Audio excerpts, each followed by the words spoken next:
on the screen here, because the last time we spoke, Pravesh, we were looking at figures at 8 o'clock, I think. So have you been able to update them, and has that shifted your projections? Because you were worried about Action SA a little bit earlier on. It was that sort of unknown quantity that could change things. What is it looking like now? Peter, I haven't actually went and updated the figures as yet. Okay. We will probably do that, by the morning or so. All right. Yeah. So where are we now then? We're sitting, and this was at 52.8%, and this was the national picture. Mm-hmm. And essentially what it's been telling us all evening is that the ANC and the DA, casualties of war, yes, and the EFF growth, but much steadier than before, isn't it? That's absolutely correct. Take us through these figures then. Let's have a look. I think what we can do is probably look at some of the smaller areas. Because these are something quite interesting. Although we don't have projections here. Yeah. So earlier when I was explaining, we are looking at. So this is Alexandra Township in Johannesburg. That's correct. Okay. Although at that stage we have only 6% of the voting districts in, what you can see is that if we compare like to like what it was currently this year compared to 2016 for the voting for those voting districts that had came in, so it was. I think 3 reported voting districts at that stage. You can see for those 3 voting districts, it had dropped. The ANC had dropped from 63 to 58.4%. But you can also see for DA, it has dropped from 10.4 to 3.7. So that was quite. That is significant, isn't it? Yes. I mean, these are huge jumps. This is not a small story. This is 63 to 56. It's almost 10%, plus minus. But again, one has to just remember that how much, and this is why you don't have a projection, I guess. No, and that's not the reason why we don't have a projection. It's just that we only do the projections up to your municipal level. Okay. So this information needs, your sort of like ward data in order to do that, and we don't do projections of the wards. But again, EFF significant story.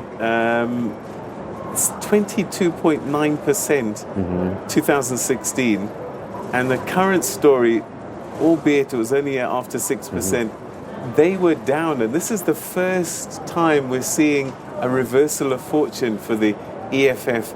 I'll ask my analysts just now why that might be. And what is it about Alexandra Township that's causing all of this? If everybody's losing, who's gaining? It would be the smaller parties that would be gaining and picking up those votes. And the IFP, which is for so many people seen as a Zulu KwaZulu-Natal party, making inroads in Alexandra. Absolutely. That is quite significant. But also remember, this is just 3 out of 27. All right, so perhaps we shouldn't get too carried away with this. All right, what else have you been able to look at? Well, one can look at various other areas, like, for example, Diepsloot and so on. And again, not a major change. 61.2 compared to. This is actually 100% declared. Okay. So this is the whole story. This is the whole story. Wow. In Diepsloot. So it moved from 62.2 to 59.5. So it wasn't a major shift for the ANC. It wasn't a major shift for the ANC. It's about a percent by and large. Absolutely. And so the casualties were the DA, they were 6.9% 2016, and they've lost half of their support in Diepsloot. Again, the EFF, a reversal of fortune here. Yep. And again, we have to try and explain what it is that might have happened here. 30% almost. I mean, 28.7, down almost 10%, isn't it, for the EFF? Yes, and it's not picked up by any of these parties. So it will have picked up by some of the other political parties. That is significant. All right, so that's deep slit. What else have we got? Rural KZN. Yes, rural KZN, and you can see more or less the areas that one is looking at as well. And here a significant amount of 56.5%, so just over half the voting districts. In theory, this might not change significantly. So what we're looking at, by and large, should start to hold. Depending also on whether it is small voting districts, and the bigger ones are still to come in, and so on. But I think it does create a certain picture. All right, and this picture is significant for the ANC, isn't it? Yes, it is. So what is it? 25.8% ANC, and this is rural KZN that we're looking at, isn't it? So you can see it is predominantly IFP supported, Right. and but even for IFP, it has dropped from 71.1 to 65.3. EFF, reversal of fortune here. So here again is a party that seems to be having a mixed story, and perhaps there's some reason for that. Some areas, some concentrations going up, others going down.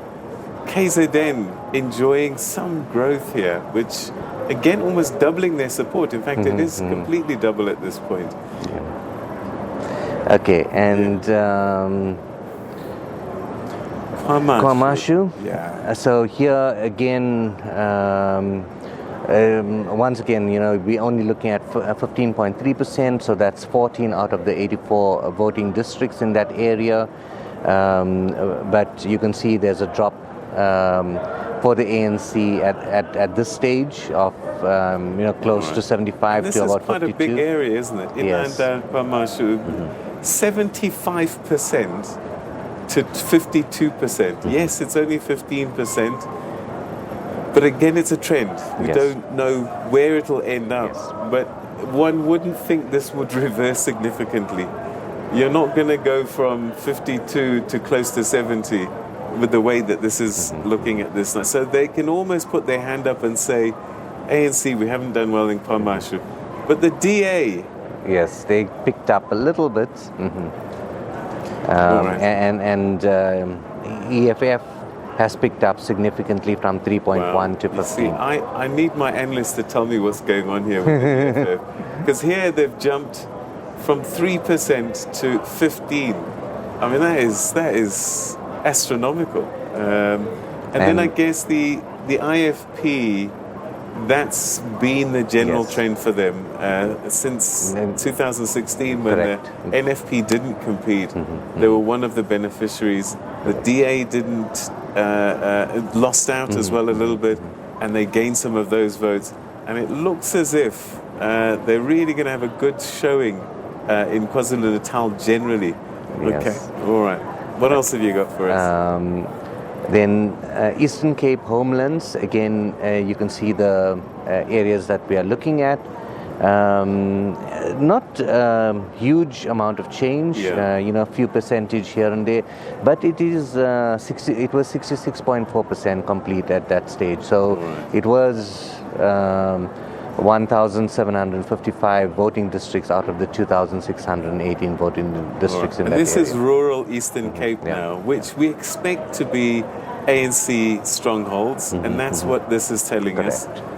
2016, 79%, current 76%, and they can live with that. I mean, that is a huge chunk of the vote there. Correct. And then the other parties, the DA losing ground, EFF gaining ground, 4.2% up to 7.3% in rural Eastern Cape, which is again quite interesting. And then UDM also losing a little bit of ground as well. And this is his home province, isn't it, Bantu Holomisa? So, and it seems as if, as these other parties are coming through, Sadly, some of these parties are not making any more gains.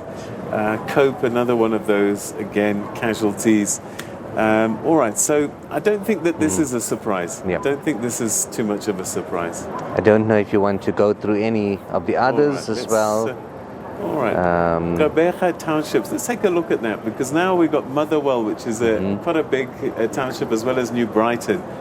So what is the picture here? So one would have thought, I suppose, ANC probably was going to do well there, and again, hasn't shifted significantly, Correct. has it? Yes, they haven't shifted significantly. DA hasn't lost a lot of ground there either. Okay, so we are just about 25% at that stage, and EFF has gained a bit of ground, and yeah, the others have all lost. So COPE has lost and UDM has lost. Freedom Front Plus has gained. Yeah. That is fascinating as well. A reminder again where we are with this particular one. This is the Pravesh townships in the Eastern Cape. All right. Look, you know what? We're going to chat again, but hopefully we'll take a look at the newer picture, because these numbers are now starting to come through a little bit more, because this was a few hours ago already. But, you know, by and large, they're not going to change dramatically, except maybe Action SA. We just don't know. Okay. That's the magical circle, isn't it? Yes. So I will try to get an update on Action SA to see, you know, how they are changing. Pravesh, thank you very, very much indeed, and we look forward to that CSIR model that always seems to get it right. Okay, where are we going now? We're going to the Free State.